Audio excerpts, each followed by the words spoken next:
Hello guys! Samahan niyo ako sa aking pamamasyal sa Tondol White Sand Beach!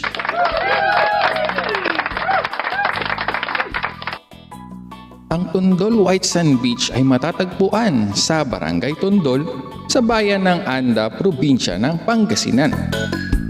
Ang bayan ng Anda ay ang nag-iisang islang bayan sa buong Pangasinan.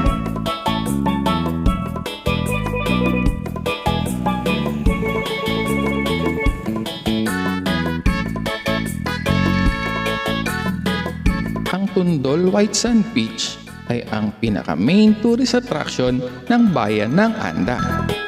Ito ay may malawak at mahabang beach area at may pinong puting buhangin. Sa gilid ng beach ay marami kang makikitang mga accommodations na maaari mong upahan para sa overnight stay o kaya naman ay kung ilang gabi ang gusto mong magstay.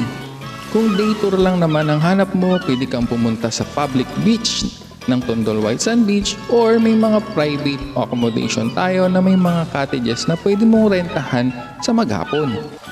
Salamat nga pala sa 828 James Beach Resort.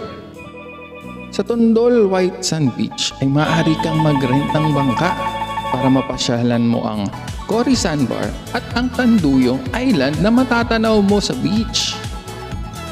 Maliban sa White Sand Beach na ito, ay matatagpuan mo rin sa bayan ng Anda ang Panakalan Sandbar.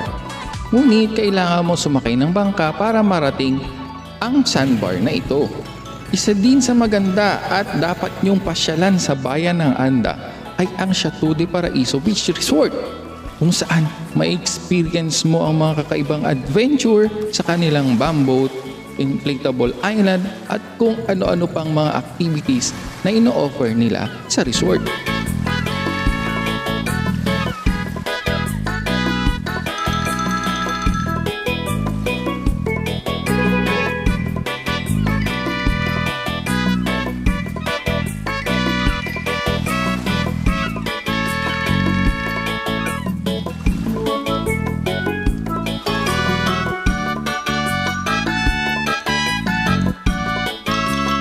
Muli po maraming salamat sa inyo at sana ay samahan niyo pa rin ako sa ating mga susunod na adventures sa ating mga pupuntahang mga lugar.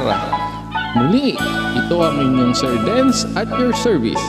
Maraming salamat at paalam!